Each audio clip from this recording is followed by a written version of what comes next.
తాకట్లో ఉన్న మీ బంగారాన్ని విడిపించి ఆ రోజు ఆన్లైన్ రేటుకి కొంటాం. Sharma gold company.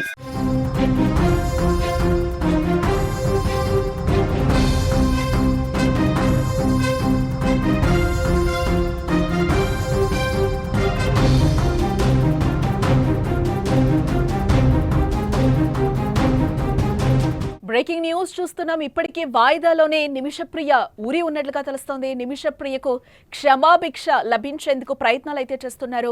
యమన్ నిమిషప్రియ కేసులో 8 మంది కీలక వ్యక్తులు ఉన్నట్లుగా తెలుస్తోంది. నిమిష కోసం save Nimishapriya international action council రంగంలోకి దిగింది. యమన్లో తలాల్ కుటుంబంతో నేరుగా మాట్లాడటానికి వీల్లేదు అంటున్నారు.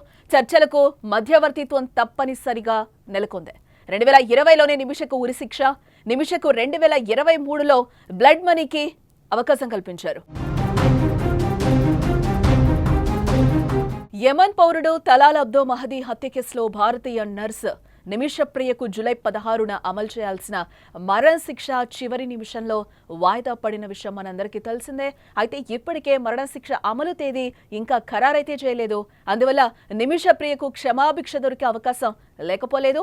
అయితే నిమిష కేసులో మొదటి నుంచి 8 మంది వ్యక్తులు కీలకంగా వ్యవహరిస్తున్నారు. వారిలో నిమిషప్రియ కోసం 2020లో సేవ్ నిమిషప్రియ కౌన్సిల్ సభ్యులు కూడా ఉన్నట్లుగా తెలుస్తోంది. వారితో పాటు ఇంకా కొంతమంది ఇప్పటికీ నిమిషప్రియ కోసం పోరాడుతున్నట్లుగా మనకైతే తెలుస్తోంది.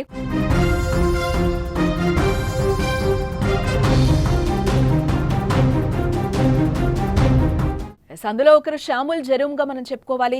నిమిషప్రియ యమన్లో పోరాడుతున్న వారిలో షాముల్ జెరూమ్ కూడా ఒక కీలక వ్యక్తిగా తెలుస్తోంది. యమన్లోని ఒక ప్రైవేట్ కంపెనీకి ఏవియేషన్ కన్సల్టెంట్గా పనిచేస్తున్న షాముల్ నిమిషప్రియ కేసు మీడియా దృష్టికి రావడంతో ఆయన కూడా కీలక పాత్ర పోషించారు. అంతేకాదు షాముల్కు నిమిష కుటుంబం తరపున యమన్లో కేసు నిర్వహణకు పవర్ ఆఫ్ అటార్నీ ఉంటుంది.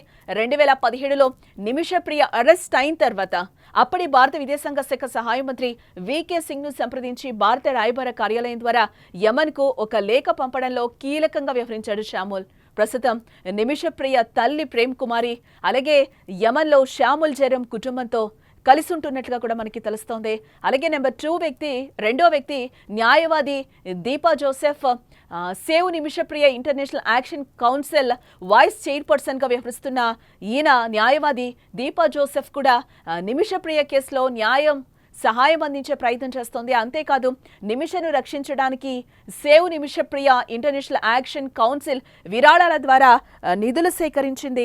భారత విదేశాంగ మంత్రిత్వ శాఖ నియమించిన యమన్ న్యాయవాదికి ఈ కౌన్సిల్ దాదాపుగా 34 లక్షల రూపాయలు చెల్లించినట్టుగా కూడా మనకి సమాచారం అందుతోంది. తరువాత వ్యక్తి బబూజాన్ ముసా. ప్రస్తుతం కేరళలో ఉంటున్న save Nimishapriya international action council సభ్యుడు బబూజాన్ కూడా నిమిషప్రియ కేసులో తన వంతు ప్రయత్నం చేస్తున్నట్లుగా సమాచారం అయితే అందుతోంది. 2002 నుంచి 2015 వరకు యమన్లోని ఒక ముడి చమురు కంపెనీలో ప్రాజెక్టు మేనేజర్గా పనిచేసిన బబూజాన్ మహదీ కుటుంబానికి బ్లడ్ మనీ రూపంలో 8,5,00,000 రూపాయలు ఇచ్చేందుకు నిమిష కుటుంబం సిద్ధమని బబూజాన్ కూడా ప్రయత్నం చేస్తున్నారు. కానీ మెహదీ కుటుంబం నిమిషకు క్షమాభిక్ష ప్రసాదించేందుకు ఆసక్తి ఇప్పటి వరకు కూడా చూపడం లేదు.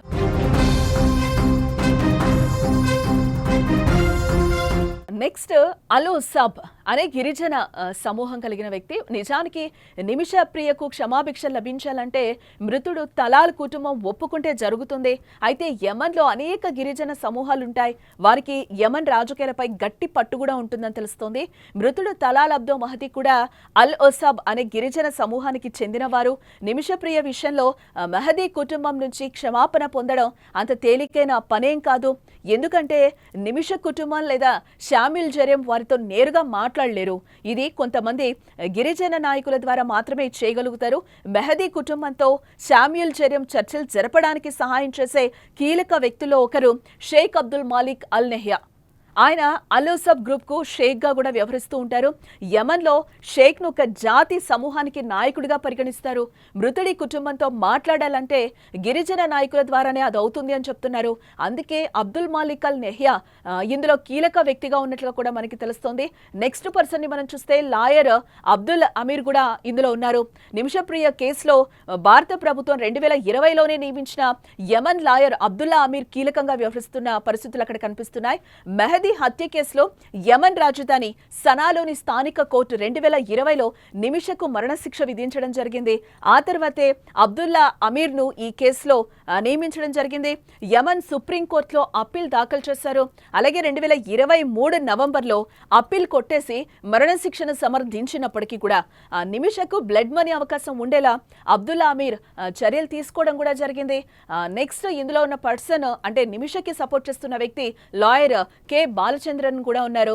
2018లో శ్యాముల్ ద్వారా నిమిష కేసు మీడియాలోకి వచ్చిన తర్వాత న్యాయవాది KL Balachandran Kerala NRI commission ముందు నిమిష తరపున హాజరై ఆమె పరిస్థితిని వివరించడంతో కీలకంగా వ్యవహరించినట్లు కూడా మనకు తెలుస్తోంది.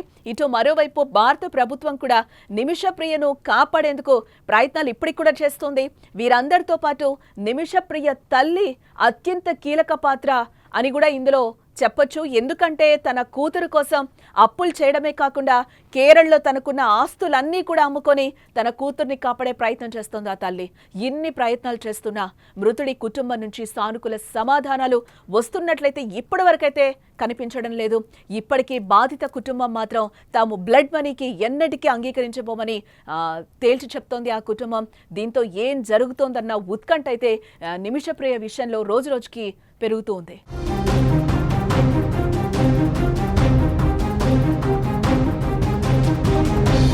నిమిషప్రియకి ఉరిశిక్ష వాయిదా పడిన సంగతి మనందరికీ తెలిసిందే. నిమిషప్రియ కేరళలో నర్సింగ్ కోర్స్ పూర్తి చేసి 2008లో యమన్కు వెళ్ళి అక్కడే జాబ్లో చేరింది. 2011లో కేరళకు వచ్చి థామస్ అనే వ్యక్తిని పెళ్లి చేసుకుందామే. ఆ తర్వాత యమన్లోని ఓ క్లినిక్ను కూడా ప్రారంభించాలని అనుకుంది. అయితే ఆ దేశ రూల్స్ ప్రకారం స్థానిక వ్యక్తి వ్యాపార భాగస్వామ్యంతోనే ఇది సాధ్యమవుతుందని కూడా చెప్పారు. ఇందుకోసం నిమిష అక్కడున్న తలాల్ అదీబ్ మెహదీ అనే వ్యక్తిని వ్యాపార భాగస్వామిగా కూడా చేసుకుంది. వీళ్ళిద్దరూ కలిసి మెడికల్ కౌన్సిల్ సెంటర్ని అయితే ప్రారంభించడం జరిగింది అప్పట్లో. ఆ తర్వాత నిమిష తన కూతురు సంప్రదాయ వేడుక కోసం భారత్కు రావడం జరిగింది. అది ముగిశాక యమన్కు వెళ్ళిపోయింది నిమిషప్రియ. నిమిష భర్త అలాగే కూతురు మాత్రం కేరళలోనే ఉండిపోయారు. దీన్ని ఆసరాగా చేసుకుని మెహదీ నిమిషప్రియ నుంచి డబ్బు లాక్కునేవాడని వేధించేవాడని కూడా ఆమె కుటుంబం చెప్తోంది. ఆఖరికి ఆమె పాస్పోర్ట్ను కూడా లాక్కున్నాడని కూడా చెప్పారు. దీంతో నిమిష తన పాస్పోర్ట్ను స్వాధీనం చేసుకునేందుకు 2017లో మెహదీకి మత్తుమంది ఇచ్చింది. కానీ డోస్ ఎక్కువైపోవడంతో అతడు మృతి చెందడం జరిగింది. దీంతో అతడి మృతదేహాన్ని ఆమె వాటర్ ట్యాంక్లో పడేసింది. చివరికి ఆమె సౌదీకి వెళ్తూ ఉండగా సరిహద్దులో ఆమెను అధికారులు అరెస్టు చేయడం జరిగింది. ఆ తర్వాత కోర్టు నిమిషప్రియకు ఉరిశిక్ష విధించిన విషయం మనకు తెలిసిందే. అయితే మృతుడి ఫ్యామిలీకి కొంత మొత్తాన్ని పరిహారంగా ఇస్తే దోషులను క్షమించి వదిలేసే అవకాశం యమన్లో ఉంటుంది. ఇదొక రూల్ గా కూడా అక్కడ పరిగణిస్తూ ఉంటారు. ఇందుకోసం భారీ మొత్తంలో డబ్బు వారికి ఇవ్వాల్సి ఉంటుంది. అయితే నిమిషప్రియ కుటుంబం $1 మిలియన్ అంటే 8.6 కోట్లు బాధిత కుటుంబానికి ఇచ్చేందుకు సిద్ధమైంది. కానీ వారి నుంచి ఇప్పటి వరకు అయితే ఎలాంటి స్పందన లేదు.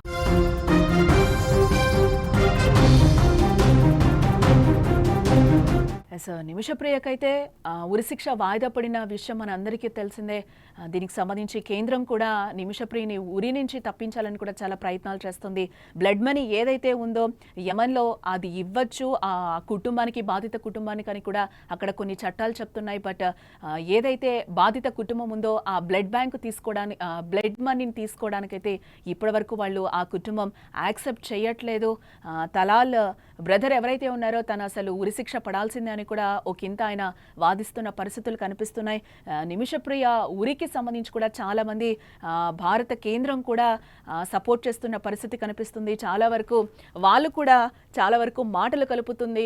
విదేశాంగ శాఖ మంత్రి కూడా వాళ్ళతో టచ్లోనే ఉన్నారు. ఆమెకి ఉరిశిక్ష తప్పించాలి అని కూడా చాలా వరకు మాట్లాడుతున్న పరిస్థితులు కనిపిస్తున్నాయి.